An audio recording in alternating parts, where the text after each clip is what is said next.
C'est un grand plaisir de vous présenter notre conférencière ce soir, Sharon Salzberg, qui est très connue aux États-Unis comme enseignante des pratiques de méditation. Elle a commencé à apprendre la méditation en Inde, à Bodh Gaya, dès l'année 1971. Et elle a poursuivi ses études avec beaucoup de maîtres différents, notamment des traditions birmanes et tibétaines. Alors pour ceux d'entre vous qui connaissaient peut-être certains de ces maîtres, elle a suivi les enseignements d'Anagarika Munindra, Dipama, Goenka, Sayadaw U Pandita, Tulku Urgyen Rinpoche, Nyuchiken Rinpoche et Tsoni Rinpoche, notamment. Et quand elle est rentrée de l'Inde en 1974, elle a, en collaboration avec Joseph Goldstein et Jack Kornfield, elle a établi, elle a fondé ce qui s'appelle le Inside Meditation Society. C'est une société à Barre dans le Massachusetts où il mène des retraites de méditation depuis donc plusieurs décennies et où elle continue à mener les retraites aujourd'hui à des pratiquants très divers, des publics très divers venant de toutes les parties du monde, parce que c'est un centre qui est vraiment très connu maintenant. Et les pratiques qu'elle enseigne proviennent notamment de la tradition bouddhiste de Theravada. Elle est également très connue dans le monde anglophone comme auteur de nombreux livres qui portent surtout sur la méditation et l'amour-tendresse, et dont on vous a parlé tout à l'heure. Alors, actuellement, Sharon vient de mener une retraite d'une semaine à Dzogchen-Bera, qui est le centre de retraite de Rigpa en Irlande, sur l'amour-tendresse, et c'est la première fois qu'elle vient ici à l'Erablin, qui est notre centre principal dans le midi de la France, pour ceux qui ne connaissent pas. Sa conférence ce soir sera diffusée par vidéotransmission partout dans le monde, avec des traductions en français, allemand, espagnol. Et donc, en français, je dirais, vous êtes la bienvenue, et on espère beaucoup apprendre de votre expérience au cours de ce week-end. Et maintenant, je vais redire la même chose en anglais pour le public donc, qui nous suit un peu partout par le streaming, par la vidéotransmission. So we would like to extend a very warm welcome to you, Sharon, and we're really looking forward to learning from your experience this weekend. Thank you so much for coming. Okay, how's that? I don't know. Oh, there it is. Well, sadly, I cannot begin my remarks in French. Bon, c'est un peu triste parce que je ne peux pas commencer à donner mes remarques en français. Je dois directement le faire en anglais américain. J'ai essayé d'étudier de nombreux langages, y compris le français, l'allemand et le pali, qui est en fait le texte original bouddhiste. Et malheureusement, je suis très triste de dire que je suis coincée avec l'anglais américain. Il semble que je n'ai pas cette capacité. Mais je suis très heureuse d'être ici. Je ne suis jamais venue ici auparavant. Je n'ai jamais enseigné en France auparavant. Et je suis très heureuse de vous voir tous rassemblés ici et de savoir qu'il y en a aussi beaucoup d'autres rassemblés dans le monde qui se joignent à nous maintenant. Même si nous sommes dans ce temple extraordinaire, avec un tel sentiment de quelque chose qui est extrêmement inspirant et intimidant, et la bénédiction de grands lamas. Et il y a aussi en fait un sentiment de famille ici, d'être avec ici. C'est très beau et c'est un sentiment d'intimité ensemble. Ce soir, ça va être en fait une conférence qui est indépendante et en même temps, pour beaucoup d'entre nous ici, ça va être le début d'un week-end ensemble alors que nous allons aborder ce sujet. Donc, je suis allée en Inde en 1970 afin d'étudier un peu de la méditation. J'avais alors 18 ans Et j'y allais comme faisant partie de mon programme d'études universitaires. Et plus tôt dans l'année, j'avais suivi un cours de philosophie asiatique. Et il y avait en fait, on devait faire des cours de philosophie à l'université. Et en fait, quand je regarde ce choix de ce cours spécifique à cette époque, il me semble que c'est comme si, en fait, il me fallait un cours de philosophie et je me suis dit, j'ai pris ça, c'était un peu au hasard et ça a complètement changé ma vie. Il y avait deux choses au niveau de ce cours de philosophie, quand on parle des enseignements bouddhistes, qui étaient extrêmement importants pour moi. Et là, c'est la reconnaissance sans honte et sans peur de la souffrance qu'il y a dans le bouddhisme. Comme beaucoup de gens, je viens d'une famille où il y a eu beaucoup de souffrances, beaucoup de conflits, des pertes. Et comme pour beaucoup de gens, en fait, ça ne s'est jamais, on n'en parlait jamais de cela. Donc, que faire avec tous ces sentiments que j'avais là en moi? Je me sentais très seule, très isolée. Et il y avait ce que le Bouddha disait directement, il y a de la souffrance dans la vie. Et ça peut paraître déprimant quand on regarde ça d'une façon populaire et la compréhension ordinaire, mais ce n'est pas du tout déprimant en fait. C'est reconnaissons qu'il y a cela. Essayons de nous relier à cela, non pas seuls comme personnes isolées, mais en tant que communauté d'êtres qui font tous face à cela d'un certain moment donné et d'une certaine manière. Et alors j'ai entendu dans cette classe que le bouddhisme disait aussi qu'on peut faire quelque chose à la souffrance de la vie. Pas la souffrance qui vient des circonstances, des difficultés ou des choses qui nous arrivent difficiles, mais de la façon dont on s'y relie, la façon dont on la supporte. Et pas simplement vis-à-vis de la souffrance, mais aussi face à la joie, au plaisir, à l'étonnement, à la beauté. Parfois, on est tellement distrait qu'on ne reconnaît même pas les grandes choses qui se passent, qui traversent notre vie. On est ailleurs, on n'apprécie pas. Et parfois, on a le sentiment qu'on mérite tellement pas cela. Et on fait comme si ça ne se passait pas, en fait. C'est presque comme si on s'excusait que ça nous arrive. À d'autres moments, on est simplement complètement tout le temps en train de comparer. Et on ne prête pas attention à ce qu'on a, nous, parce qu'on est complètement obsédé par ce qu'on n'a pas. Je vois cette tanka, elle est meilleure que la mienne, celle-là. Et j'oublie complètement celle que j'ai alors qu'elle est merveilleuse dans mon propre appartement. Non, elle n'est pas assez bien parce que maintenant j'ai vu celle-là et que je trouve mieux.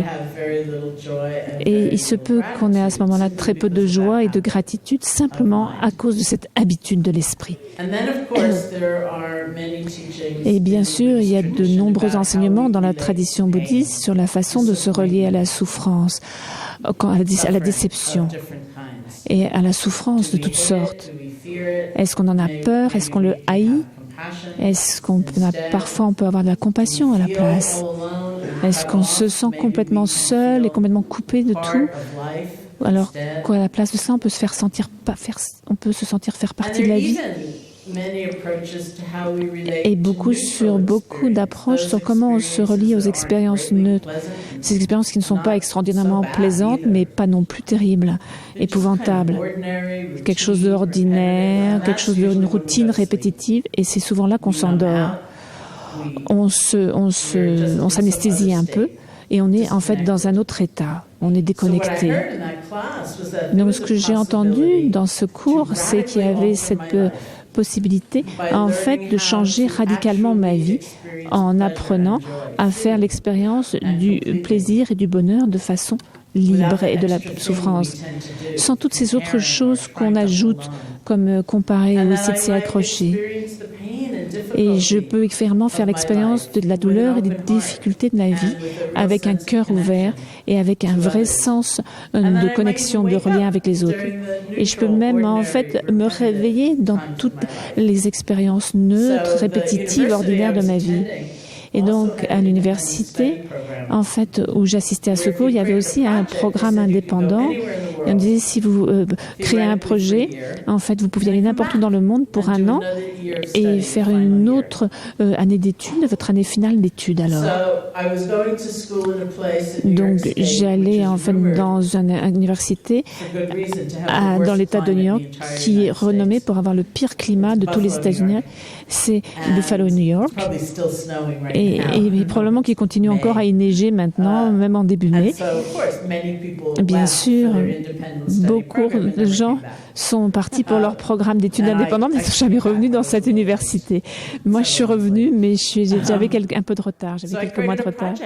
Donc, j'ai créé un projet et je me suis dit, je veux aller en Inde, je veux étudier la méditation, je veux savoir s'il y a des outils pratiques, pragmatiques que je peux utiliser et qui pourront changer ma vie.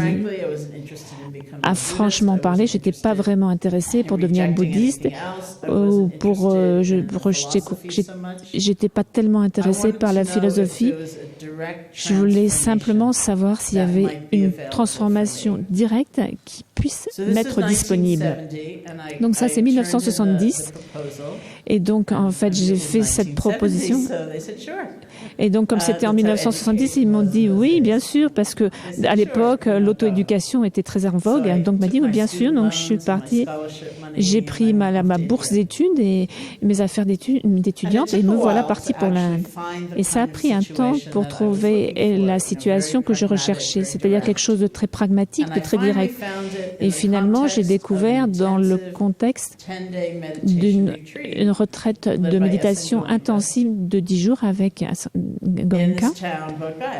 Et donc, dans cette ville de Bodh Gaya, qui est la ville où, en fait, il dit que le Bouddha était assis sous cet arbre où il a atteint l'éveil. Donc, c'est un lieu tout à fait remarquable. Je pense que ça l'est toujours de ce point de vue-là, en fait, du point de vue de l'intensité des vibrations qu'il peut y avoir là. C'est tout à fait extraordinaire. Donc, je suis entrée en fait dans ce monastère birman pour commencer mes 10 jours de méditation intensive. J'avais jamais médité, ne fût-ce qu'une seconde auparavant dans ma vie. Et la première instruction que j'ai reçue, c'était « Asseyez-vous » et ressentez, sentez votre souffle, simplement le flot naturel des sensations de l'expiration. Et j'étais assez déçue, j'ai dit en fait, sentir mon souffle, j'ai fait tout ce voyage pour venir en Inde, mais où est-ce qu'elle est cette technique magique et fantastique qui va changer ma vie? En fait, sentir mon souffle, j'aurais pu rester à Buffalo là, pour faire ça. Et moi, je me disais, oulala, qu'est-ce que ça va être ça? Et puis après, je me suis dit, oulala, mais c'est pas si facile que ça a l'air facile, mais c'est pas si facile.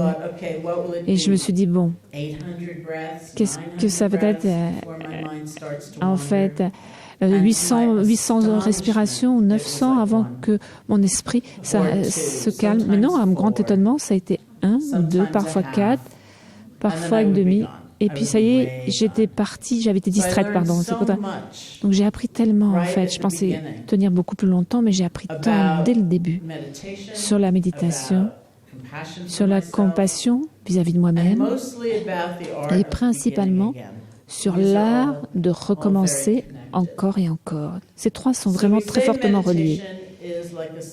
Donc, on dit que la méditation, c'est comme un entraînement à une compétence, à une habileté. Et c'est prendre une capacité qu'on a tous pour l'éveil, la clarté, la paix, l'amour.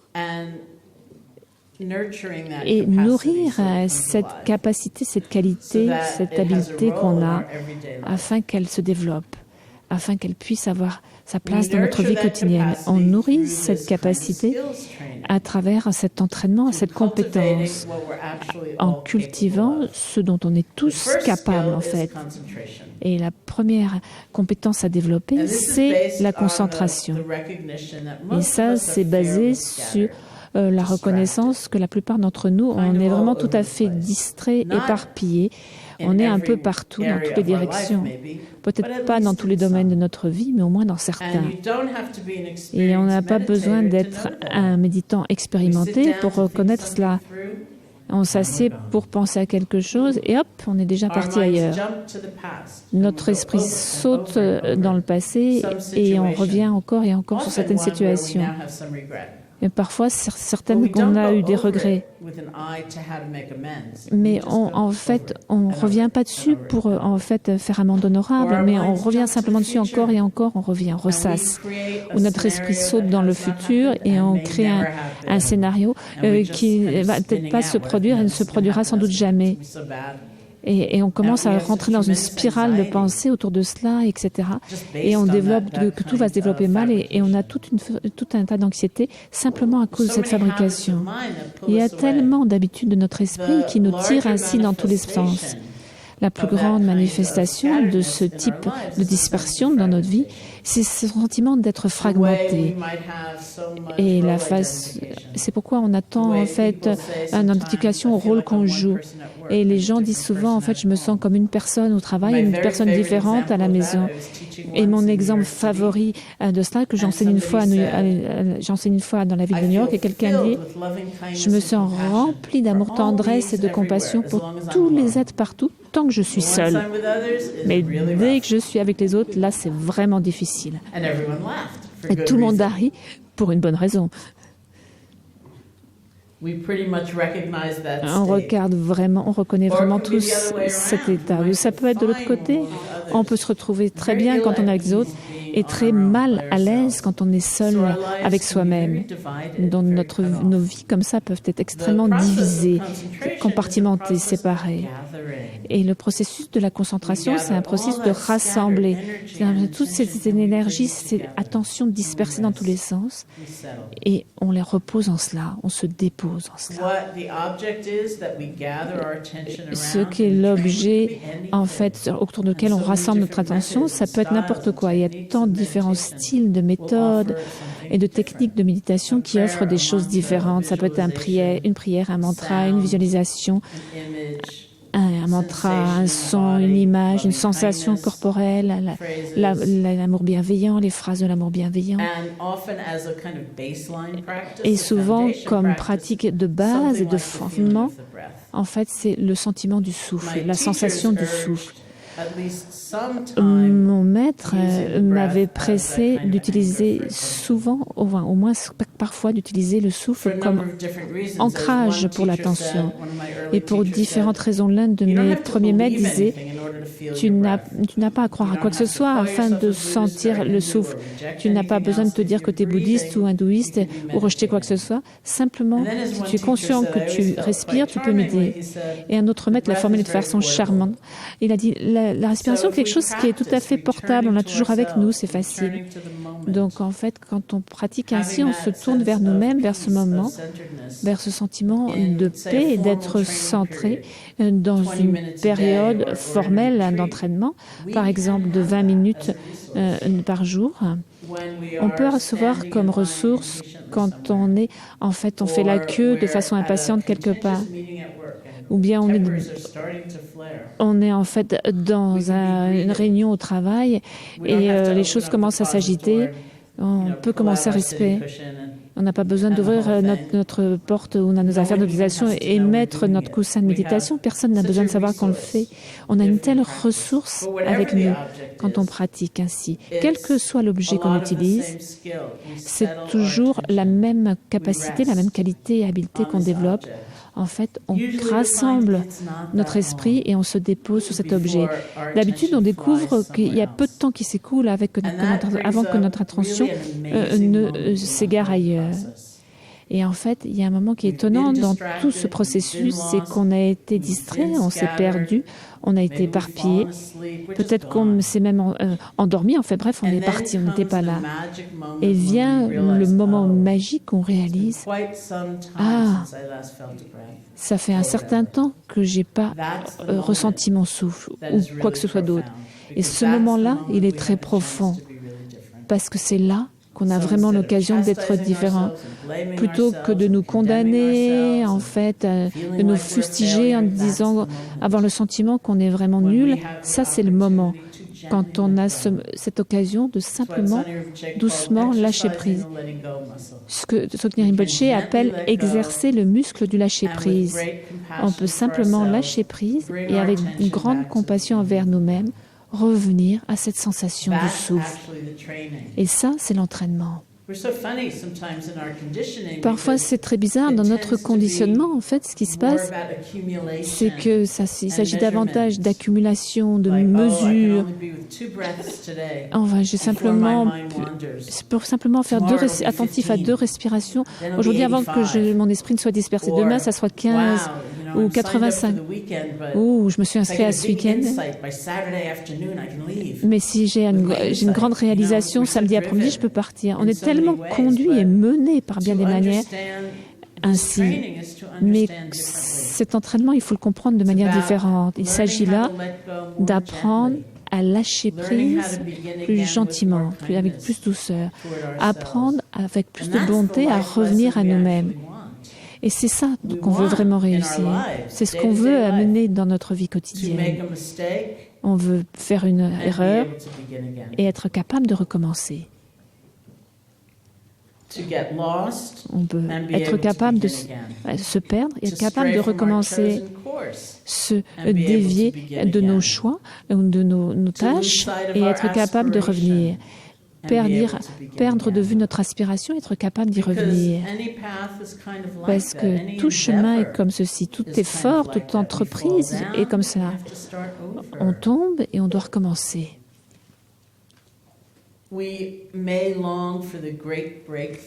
Peut-être est-ce qu'on attend avec impatience ce grand moment de percée où on attendait à 2 heures de l'après-midi, je me suis aimé complètement et c'était fini. Mais plus probablement, on va retomber, il nous faudra recommencer.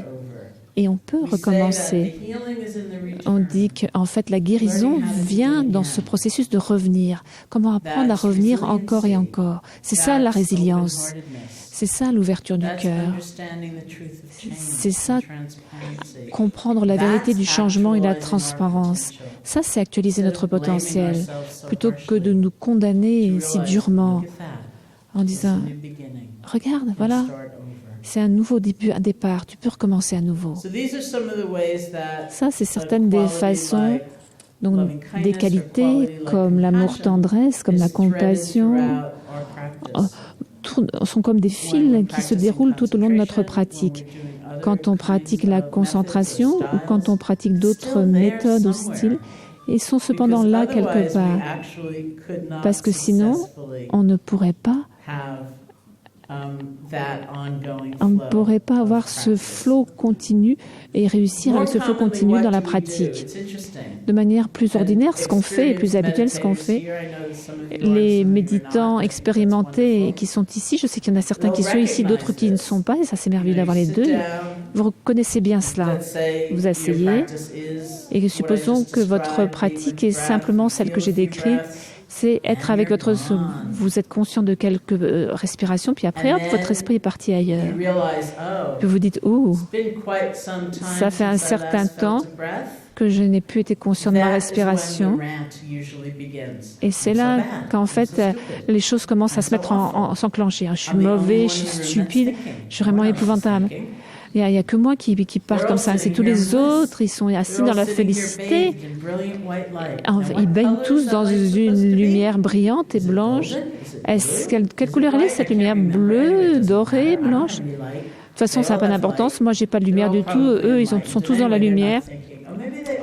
Peut-être qu'ils ne pensent pas, eux. Peut-être qu'ils pensent, mais eux, ils ont des bonnes pensées au moins. Ils pensent à des choses spirituelles. Ils ont des pensées aimantes. Je suis la seule ici qui pense à... le système des ronds-points en France.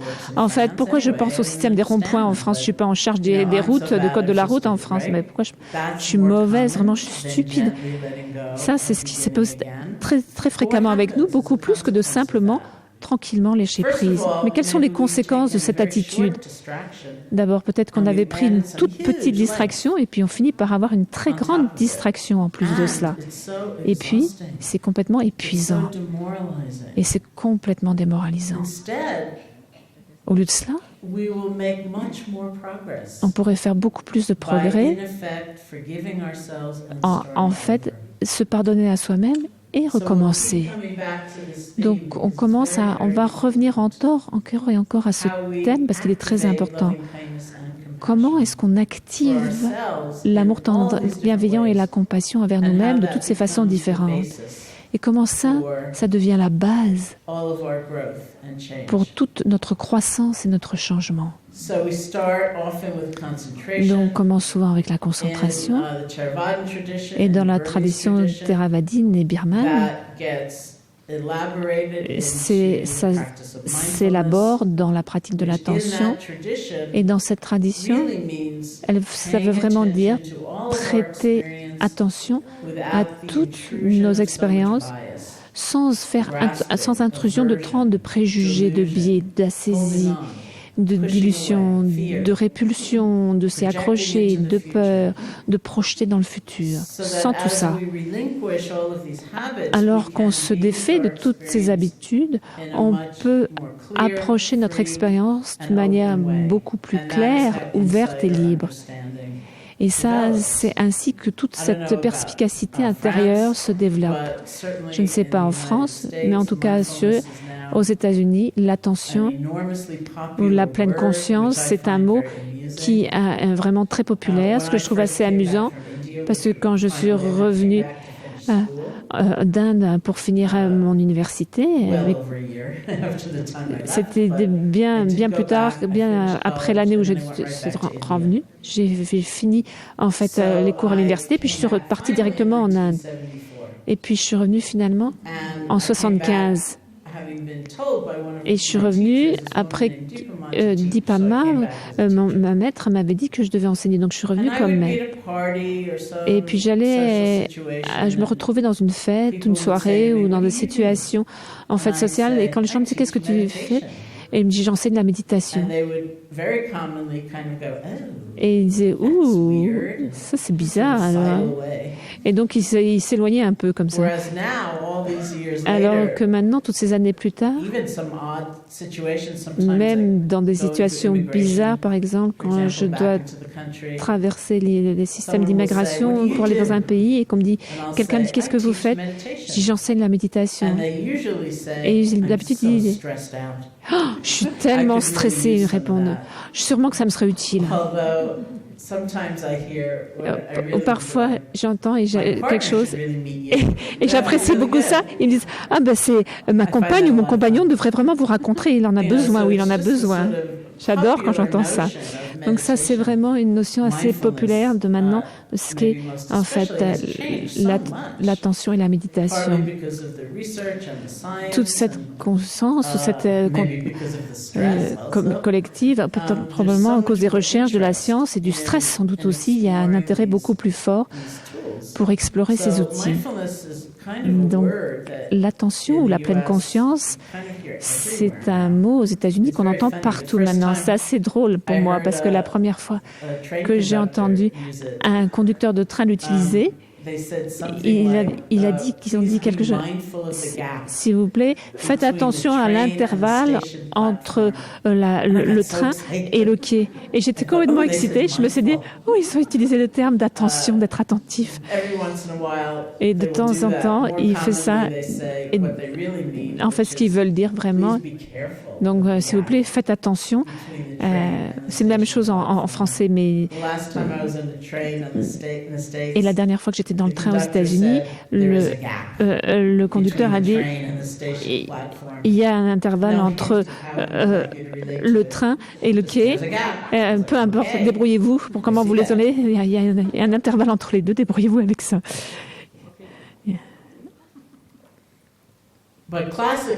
Mais de façon plus classique, dans la tradition birmane, en fait, ce que veut dire l'attention, c'est pas simplement savoir ce qu'est votre expérience comme la chaleur de la tasse de thé ou l'odeur du thé, c'est en avoir conscience d'une manière où on ne le saisit pas, on ne le repousse pas. C'est porter intérêt à notre expérience. Et c'est ainsi qu'on commence à comprendre beaucoup plus profondément la nature de nos émotions, de nos schémas de pensée, de notre corps, et des vérités comme celle du changement qui se révèlent au fur et à mesure où on prête de plus en plus attention. Et donc ça, c'est la deuxième grande compétence ou habileté de la méditation. Le troisième, c'est la méditation de l'amour bienveillant, qui peut être un fil conducteur tout du long ou être compris alors qu'on lâche prise de notre distraction et qu'on revient, même si c'est jamais articulé ou si c'est jamais même mentionné comme tel, c'est ça qui se passe en fait. Il est dit que cet amour bienveillant et cette compassion croissent aussi grâce aux compréhensions qu'on a par la sagesse, comprendre plus clairement, voir plus clairement, comprendre les choses telles qu'elles sont véritablement. En particulier, en se basant sur cette vérité du fait qu'on est tous interconnectés, avec cette compréhension que notre vie a quelque chose à faire avec celle des autres, qu'on vit dans un univers où nous sommes tous interreliés, interconnectés. Et je suis vraiment intriguée par notre époque parce que je vois que c'est pas simplement d'une perspective spirituelle qu'on en vient à se rendre compte de ça. On peut prêter également attention à l'environnement de notre conscience, mais aussi on peut prêter attention aussi en fait à l'économie, à l'environnement, la conscience de l'environnement, l'économie et la politique. Ce qui se passe là-bas ne reste pas simplement là, ça se répercute ailleurs et ça a des effets ici. Et ce qu'on fait, ce dont on se soucie, là où on investit notre énergie, ça compte. Parce que nos actions aussi, elles se répercutent là-bas, ailleurs. On vit dans un univers où nous sommes tous interconnectés. C'est pas une idée sentimentale ou romantique. C'est pas c'est très plaisant.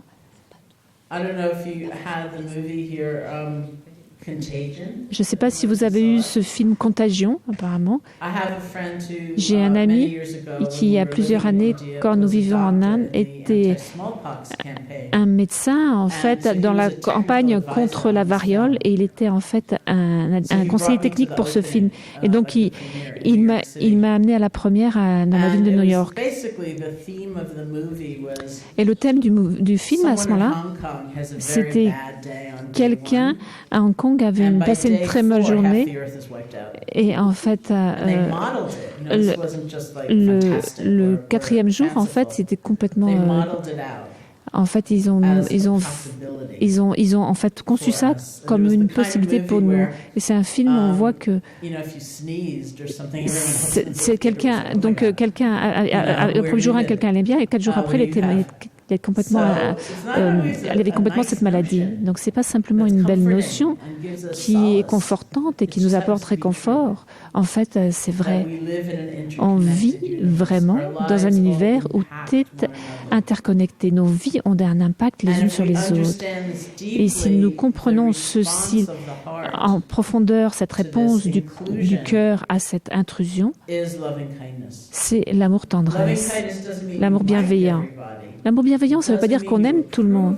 Ça ne veut pas dire qu'on approuve tout le monde, mais ça veut dire ce qu'on sait au plus profond de nous-mêmes, que nos vies sont connectées, reliées les unes aux autres.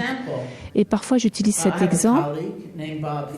J'ai un collègue qui s'appelle Bob Thurman, qui est professeur en fait d'études bouddhistes à l'Université de Columbia, aux États-Unis, et qui utilise beaucoup cet exemple qui est très new-yorkais, donc on va peut-être devoir l'adapter.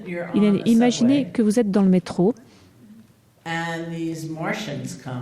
et qu'il y a ces martiens qui viennent et donc ils zappent le wagon du subway, du métro. Ça veut dire que ceux d'entre vous qui sont dans cette rame de métro, vous allez être ensemble pour toujours. Donc qu'est-ce que vous faites?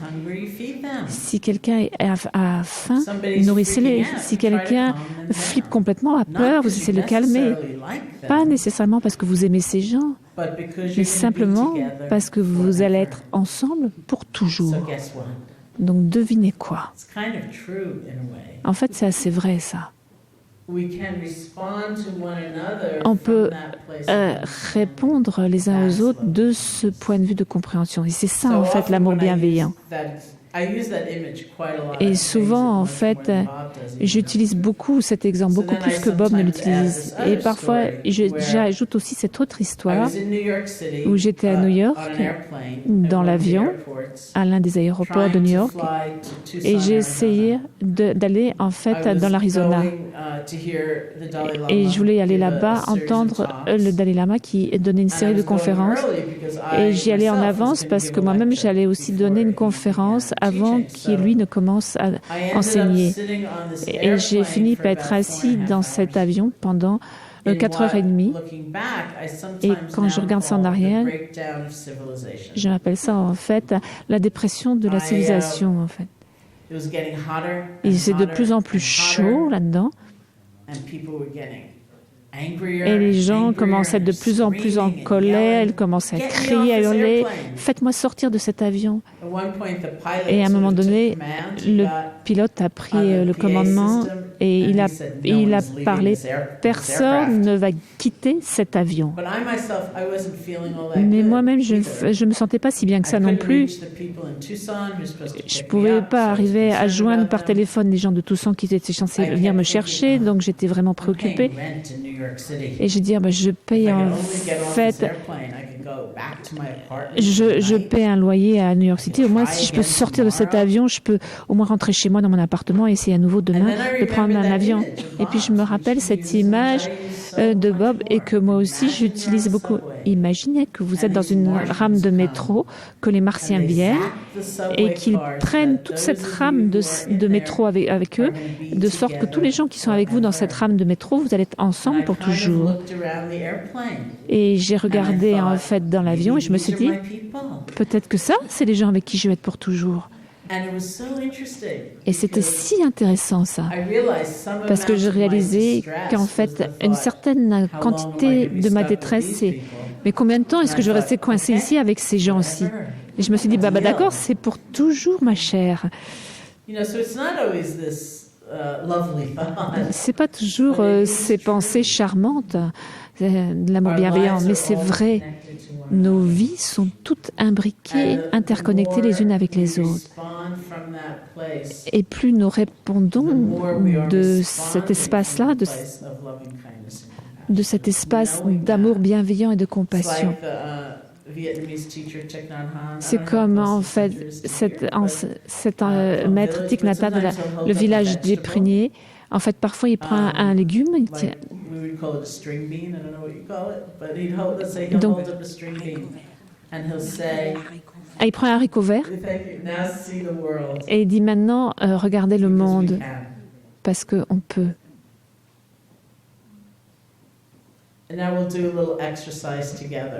Et on va faire un petit exercice, en fait, dans ce style ensemble. Je voudrais que vous, pendant quelques moments, à qui, en fait, d'une personne qui pourrait être impliquée dans le fait que vous vous retrouviez ici, assis dans cette pièce ce soir, ou à écouter par vidéo streaming. Peut-être que quelqu'un vous a donné un livre ou vous a parlé de sa pratique de méditation ou vous a parlé de Lara Bling. Et ceux d'entre nous qui ne sont pas assis ici dans la pièce, vous pouvez faire le même exercice. Qu'est-ce qui vous a amené à être en face de votre ordinateur maintenant et d'écouter cette conférence? Peut-être que quelqu'un vous a passé un morceau de musique ou a lu dans la paume de votre main. Vous a ouvert une compréhension différente de la vie. Qui d'autre dans cette pièce ici avec vous? Qui vous a aidé à venir ici? Qui vous a amené à venir ici? Qui vous a amené à venir ici? Et simplement, voyez combien de gens vous viennent à l'esprit dans votre réflexion.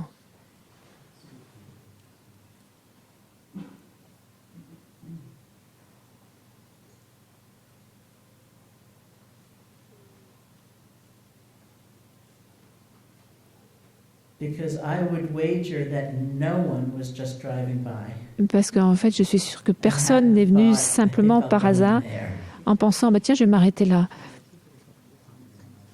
On est tous amenés par tout un ensemble de conditions qui confluent, des relations, des conversations, des rencontres.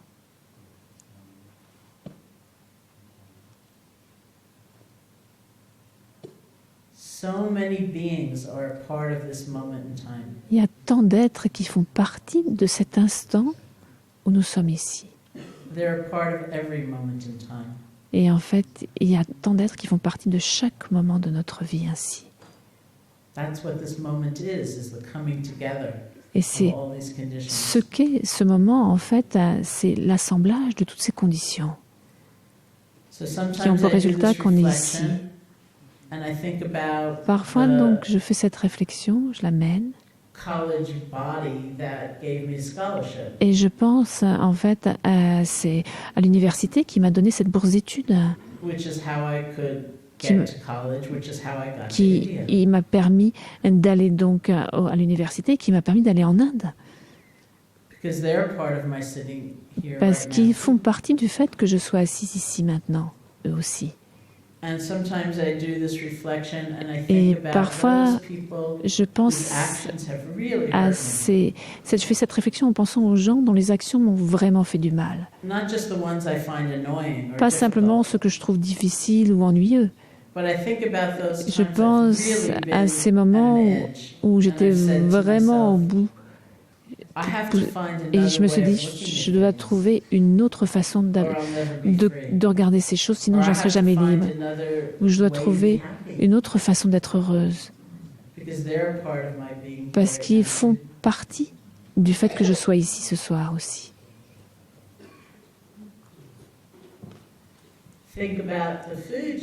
Pensez à la nourriture que vous avez mangée aujourd'hui. Même si ce n'était pas un produit animal, quelqu'un a planté les graines et a labouré et planté les graines. Et il y a des créatures qui vivaient dans ce sol où cette graine a poussé. Et qui a planté cette graine? Et qui a récolté la moisson? Et qui l'a transporté, et qui l'a livré, qui l'a préparé, qui nous l'a vendu. Chaque moment de la vie, chaque élément de la vie fait partie de ce réseau de connexion, de cette toile de connexion.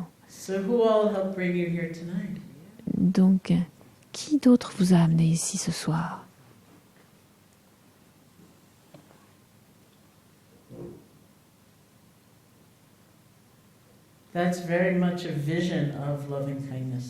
Ça, c'est vraiment la perspective de l'amour-tendresse, de l'amour bienveillant.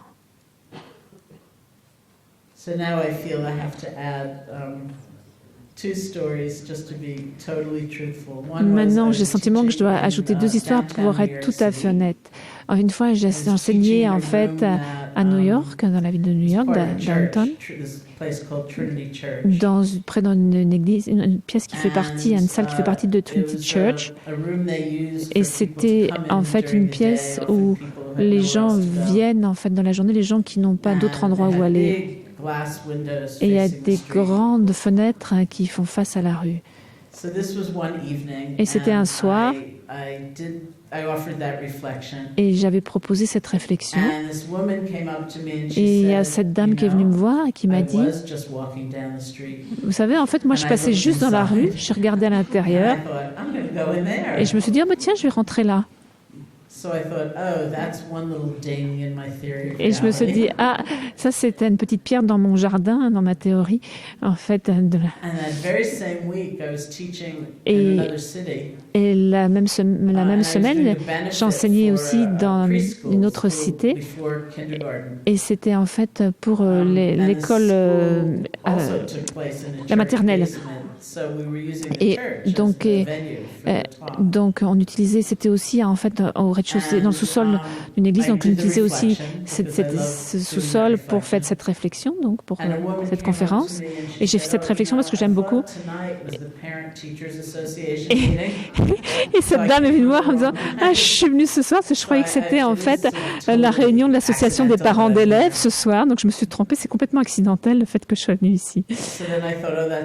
Et je me suis dit « ça fait en fait 2 petites pierres dans mon jardin de ma théorie de la réalité. » Bien sûr, là aussi, il y a des causes et des conditions dans ce cas-là, mais elles sont simplement différentes. Elles ont leur propre... Mais si on comprend cette réalité de la vie, qu'on fait partie de ce réseau, c'est vraiment tout le sens de l'amour bienveillant.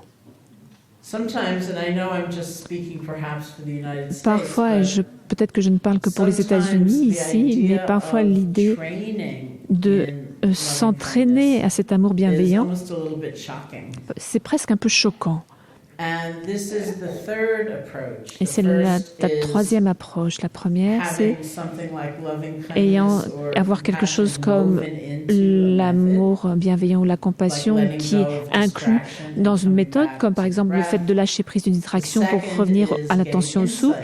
La deuxième, c'est en fait acquérir la clarté, la sagesse, la compréhension sur la nature des choses, la nature du fait qu'on est interrelié. Et la troisième, c'est entreprendre le chemin de la pratique pour cultiver cet amour bienveillant comme une qualité, comme une compétence. Et cette partie-là, pour certaines personnes, elle est un peu choquante parfois. Vous devez m'éduquer sur votre pays parce que je ne connais pas. Mais j'ai été présente, par exemple, très souvent quand des neuroscientifiques présentaient des recherches sur la méditation au Dalai Lama. Et si la recherche est sur la méditation de la compassion, très souvent, en fait, la déclaration qui résume tout des scientifiques, c'est qu'il dit et on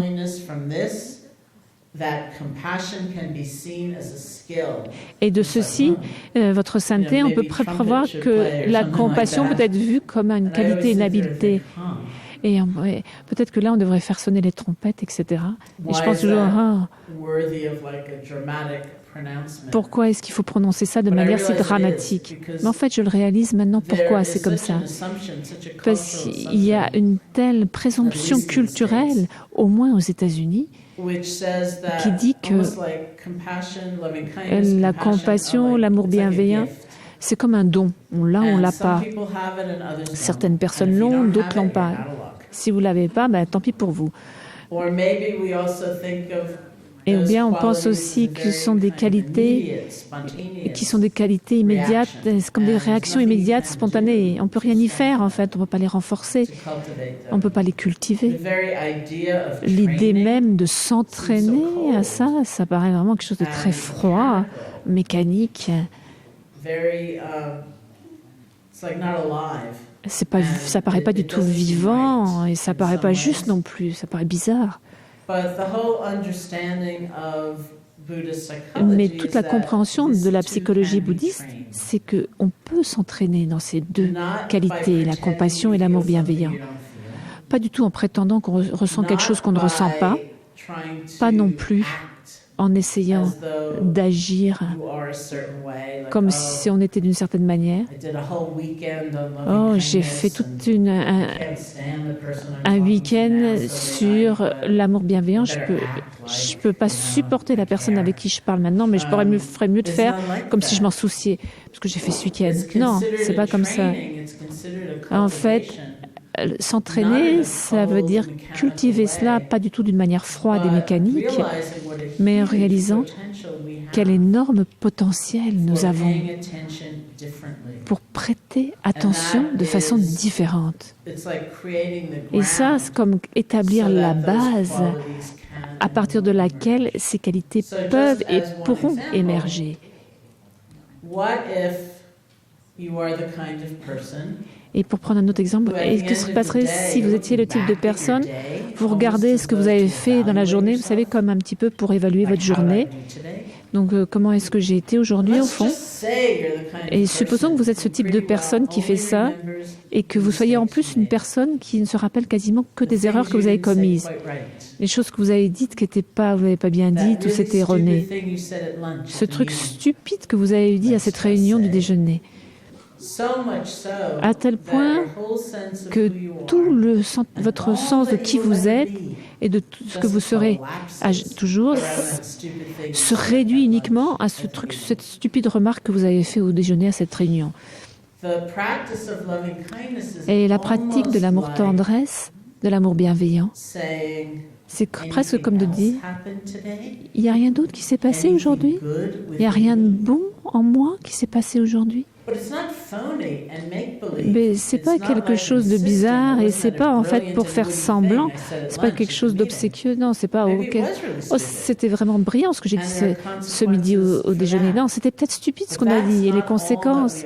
Mais ce n'est pas tout ce qu'on est pour toujours.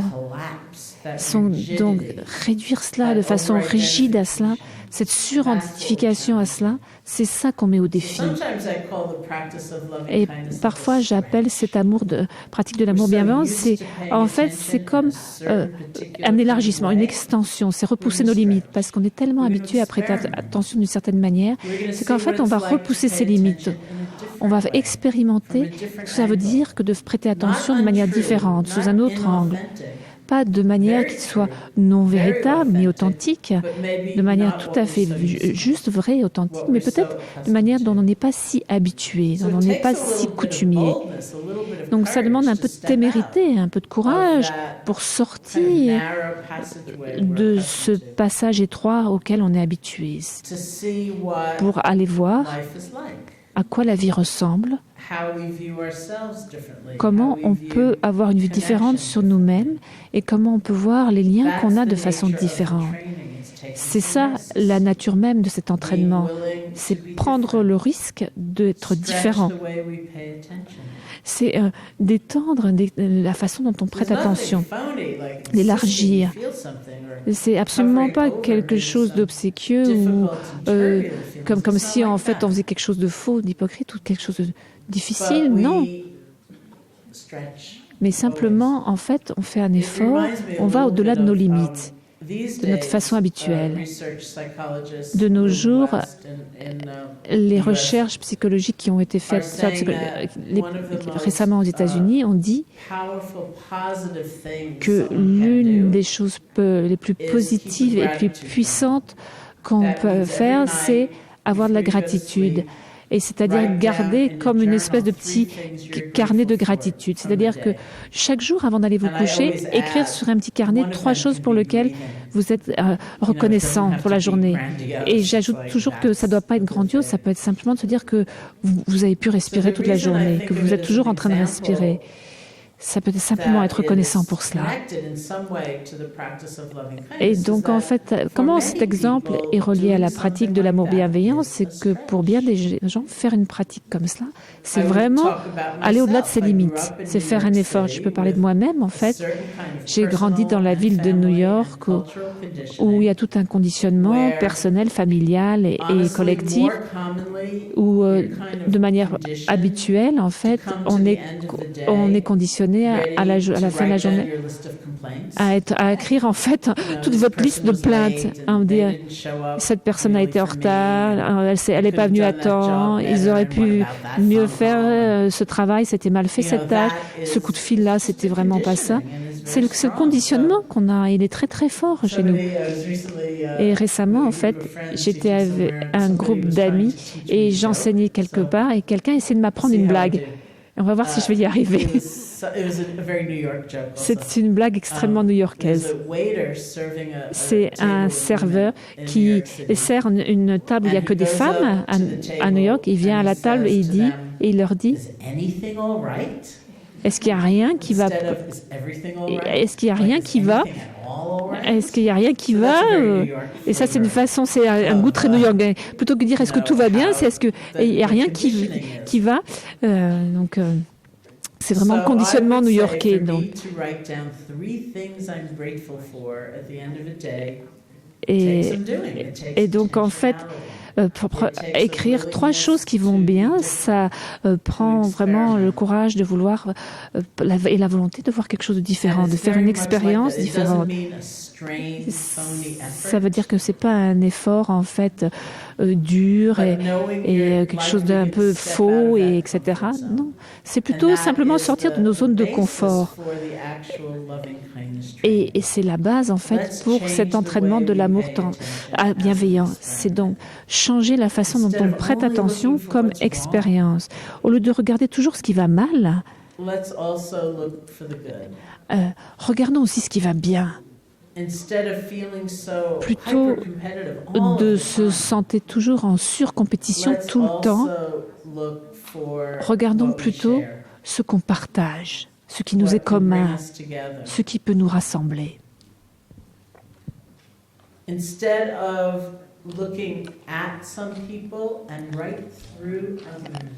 Au lieu de regarder d'autres personnes et puis de les autres, c'est comme si c'était transparent, on ne les voit pas.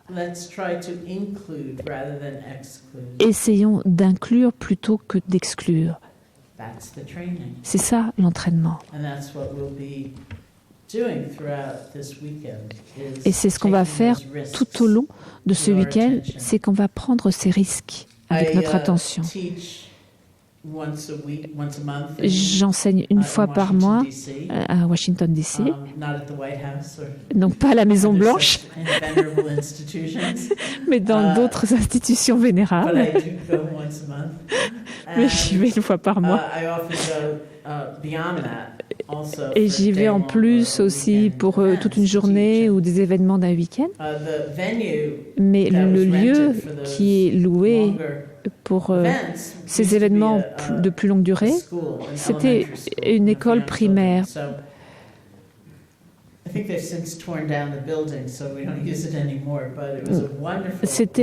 pense qu'ils ont maintenant détruit le bâtiment, mais c'était vraiment une très très belle salle pour une retraite d'une journée ou de 2. Parce que en fait, cette école avait en fait ces règles intérieures de bonté. Et tout le long du mur, il y avait ces règles qui étaient affichées. Donc à chaque fois qu'on faisait une pause et qu'on allait, par exemple, faire la méditation marcher, on allait en fait dans le couloir et on lisait toutes ces règles sur la bonté et sur la bienveillance qui étaient écrites dans cette couloir d'école. Et il y avait des choses qui écrites comme ne laissez personne à l'extérieur. Et ma règle préférée de bonté, tout le monde a le droit de jouer. Tout le monde a le droit de jouer. Tout le monde compte. Tout le monde a de l'importance. Ça ne veut pas dire que tout le monde va devenir votre meilleur ami, mais tout le monde a le droit de jouer. Donc c'est ça, l'entraînement. Et on va aussi confronter toutes sortes de choses qui vont s'élever. Parfois, même si on est intéressé et qu'on veut essayer, il y a aussi une forme de peur ou de réaction ou d'incertitude. Est-ce que cet amour bienveillant, c'est la même chose que d'être faible, de céder? Si j'étais plus aimant, est-ce que je laisserais tout le monde, en fait, profiter de moi?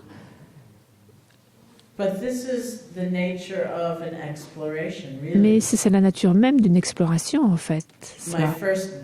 Mon premier livre, je ne sais pas s'il est là, le premier livre que qui s'appelait Loving Kindness, c'était l'amour bienveillant. C'est ce qui est marqué en grand titre sur la couverture. Et j'ai un ami qui a peut-être 40 ans, et il m'a dit qu'il lisait ce livre dans le métro à New York. Et était tellement gêné d'être vu avec un livre qui s'appelait L'amour bienveillant, qu'en fait il essayait de mettre sa main pour cacher le titre, pour que personne ne puisse voir le titre du livre qu'il lisait. Mais je me suis dit, bah non, mais c'est pas de la pornographie quand même. Ça, on peut se dire, oh là là, c'est trop sentimental, c'est une mièvre, c'est trop passif, ça. Et donc, en fait, on va être face à cela, ça va nous mettre au défi. Mais ce qui est merveilleux dans notre expérience, c'est qu'elle nous amène au-delà des mots, au-delà de ces idées, de ces présomptions. Donc, de sorte qu'on puisse connaître directement par nous-mêmes que c'est une relation créative, vivante, dynamique. C'est pas simplement céder et quelque chose de sentimental. Non, c'est quelque chose de tout à fait différent. Et ça, c'est la nature de notre expérience. C'est la nature, en fait, de notre communauté, la raison pour laquelle on se rassemble ce soir, pour ce week-end, où que vous trouviez à regarder cette conférence. C'est quelque chose, en fait, d'énorme, là, et d'immense, que de vouloir regarder cela plus en profondeur, comme nature des choses, comme nature du bonheur, de la souffrance, de la solitude, du fait d'être lié, et pour en arriver à une réalisation qui nous soit propre par nous-mêmes. Donc j'aimerais faire un petit peu de pratique de méditation avec vous, si vous le souhaitez. Donc je vais vous guider d'abord dans cet exercice avec lequel j'ai commencé, avec le souffle. Et puis après, en fait, pour clôturer, on va faire un peu de pratique d'amour bienveillant. Je sais que certains d'entre vous, en fait, c'est nouveau pour vous la pratique de la méditation et ça, c'est formidable. On va pratiquer ensemble. Donc, asseyez-vous bien confortablement. L'une des choses dont on parle comme un principe sous-jacent de la pratique de la méditation, c'est l'équilibre.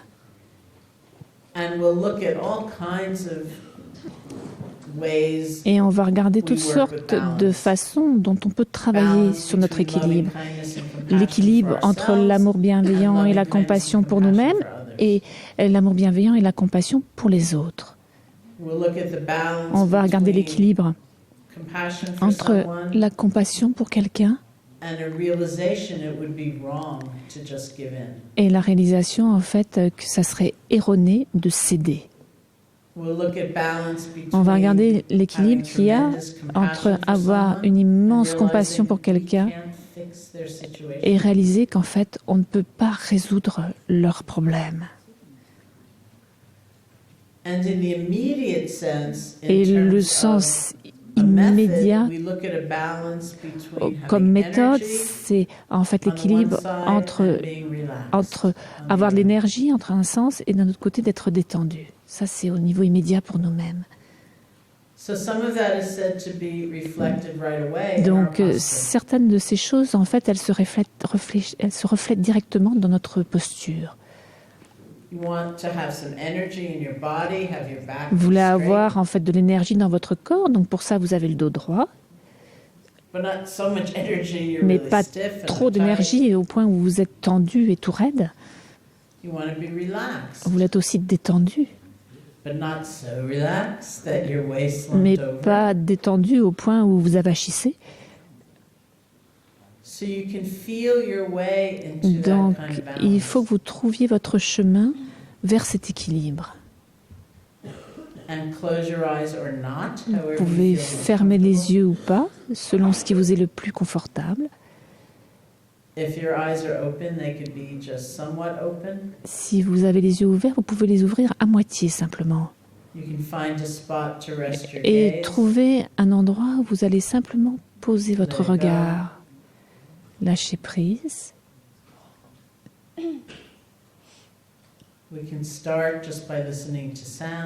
Et on peut commencer en écoutant simplement les sons.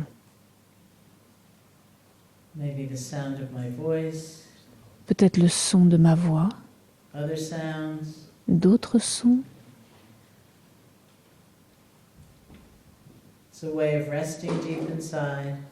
Donc, comme manière de reposer profondément en nous-mêmes, de permettre à notre expérience de venir et de partir. Bien sûr, il y a des sons qu'on aime puis d'autres qu'on n'aime pas. Mais on n'a pas besoin de poursuivre ce qu'on aime et s'y accrocher et de repousser les autres. Laissez-les tous venir et partir, aller et venir.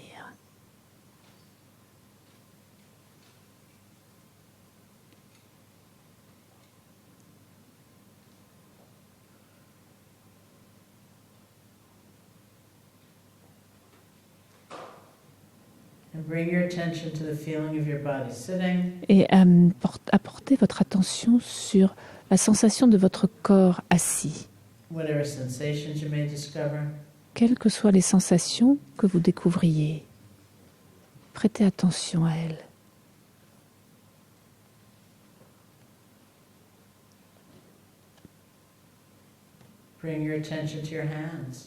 Prêtez attention à vos mains. See if you can make the shift from a more conceptual level, like fingers. Voyez si vous pouvez passer d'un niveau assez conceptuel, par exemple de penser aux doigts, jusqu'à tout l'univers de la sensation directe de vos doigts. Maybe pulsing, throbbing, pressure. Peut-être que c'est quelque chose qui pulse, le sang qui pulse, ça peut être le frottement, la pression. You don't need to name these things, but feel them. Vous n'avez pas besoin de nommer ce que vous sentez, simplement d'en être conscient, de le ressentir.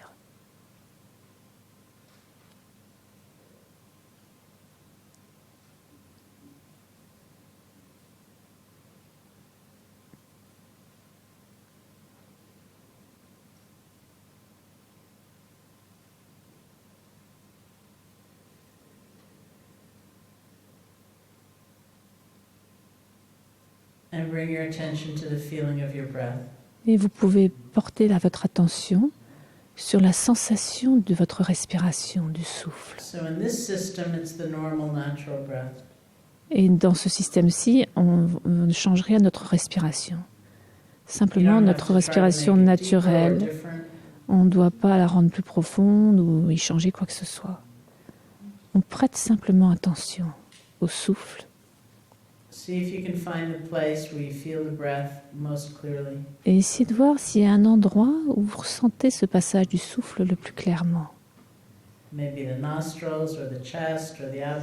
Ça peut être dans vos narines, ou vos lèvres, ou la poitrine, ou dans le ventre.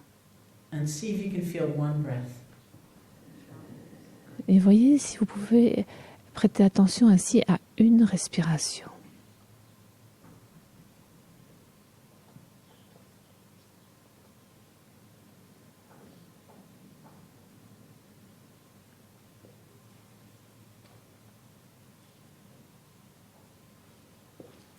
You don't have to be concerned with what's already gone by.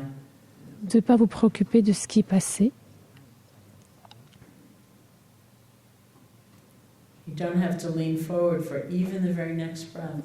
Vous ne devez même pas en fait vous pencher vers la respiration suivante.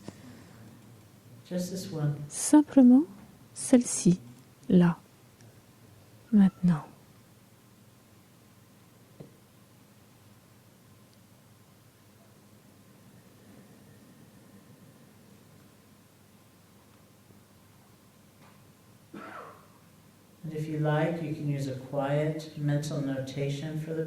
Et si vous le souhaitez, vous pouvez en fait utiliser une petite notation mentale tranquille pour le souffle, comme par exemple inspire, expire. Mais quelque chose de très très très discret et léger, mental. Afin que ça ne vous empêche pas de vraiment sentir votre souffle et son mouvement. Si quelque chose surgit qui vous distrait de votre attention au souffle, si vous prenez à vous perdre dans des pensées, si vous commencez à partir en vrille dans toutes sortes de fantasmes, ou si vous vous endormez, ne vous inquiétez pas.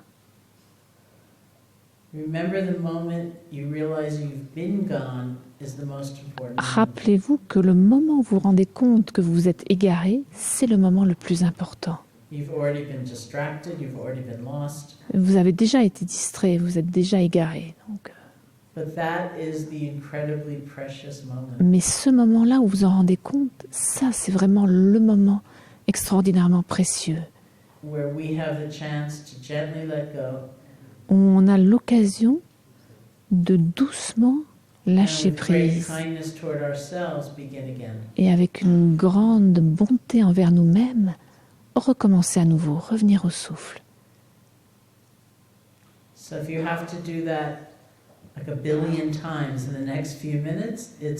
Donc si vous devez faire ça 1 milliard de fois dans les minutes qui vont suivre, ça va, pas de problème.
Et pour quelques instants, prêtez attention à ce moment précis où vous vous rendez compte que vous êtes égaré, que ce soit 1, 2, 3 ou 20 respirations plus loin. Tout d'un coup, vous vous rendez compte, oh là là, j'étais distrait. Comment vous vous parlez à vous-même à ce moment-là? Comment vous vous reliez à vous-même?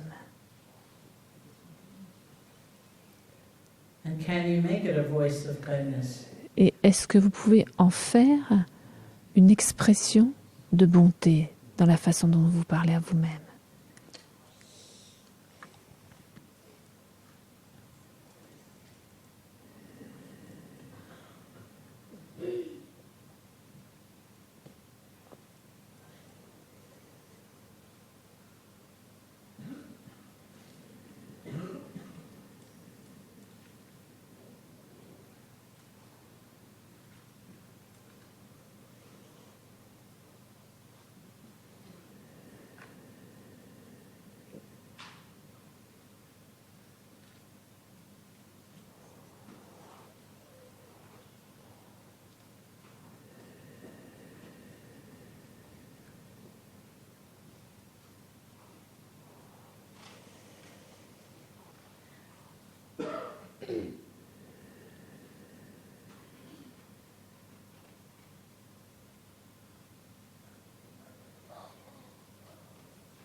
And let's bring back those people who came to you as somehow being involved in your being here. Et maintenant, on va revenir aux personnes qui, d'une manière ou d'une autre, ont joué un rôle dans le fait que vous vous trouviez ce soir ici dans cette pièce. Ces personnes qu'on a évoquées tout à l'heure. And you can wish them well. Et on peut leur souhaiter du bien. There may be some words or phrases that come to mind.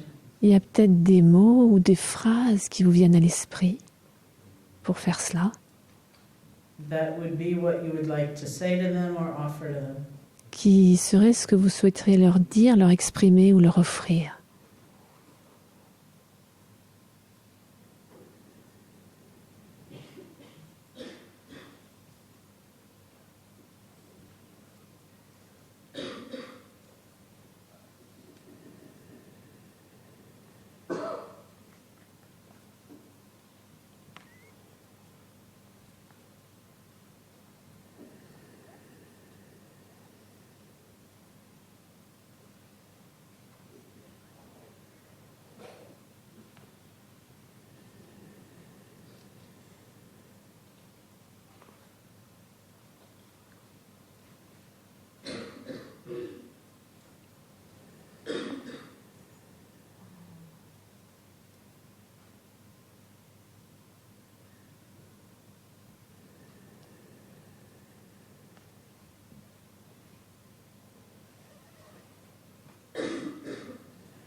And see if there's some words or phrases. Et voyez s'il y a des mots ou des phrases qui pourraient aussi s'appliquer à nous tous, rassemblés ici, dans cette pièce ou connectés par Internet avec nous, où que vous vous trouviez.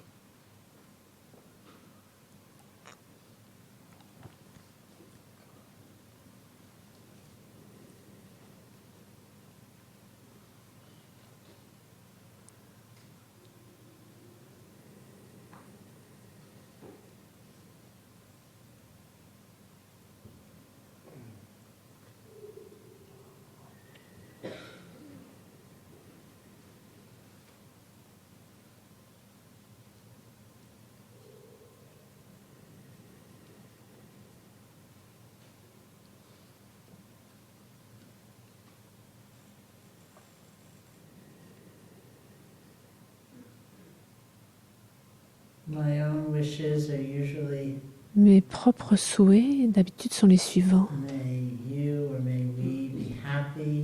Puissiez-vous, puissions-nous être heureux, puissions-nous être en paix,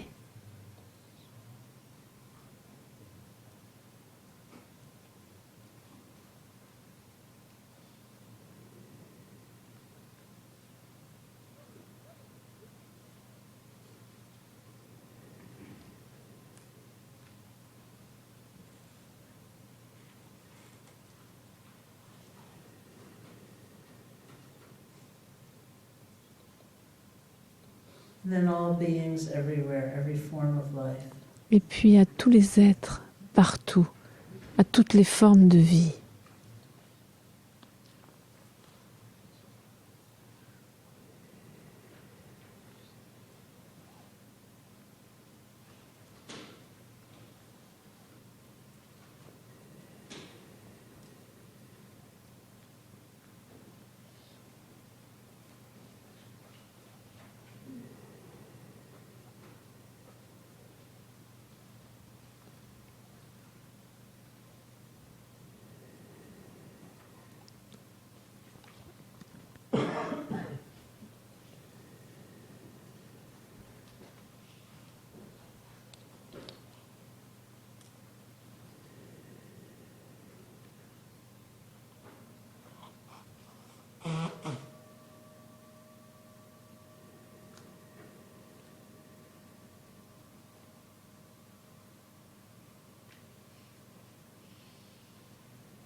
Donc, merci beaucoup.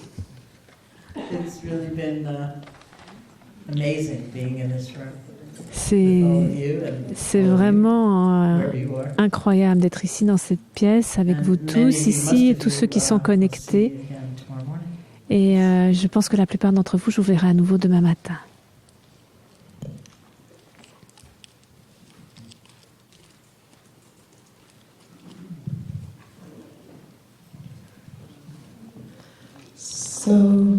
Donc, à tous ceux qui sont ici, tous ceux qui sont connectés dans la vidéo streaming, merci beaucoup pour cette soirée, Sharon. Et maintenant, notre vidéo streaming prend fin. Merci à tous ceux d'entre vous qui se sont joints à nous. Et simplement, quelques points pour les gens qui se sont joints à nous par vidéo streaming. Excusez-moi parce que j'ai un peu enroué.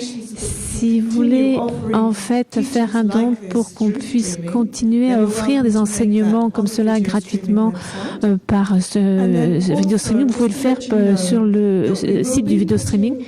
Et aussi, on va mettre, en fait, on va télécharger ces enseignements sur le site internet, en fait, dans quelques jours.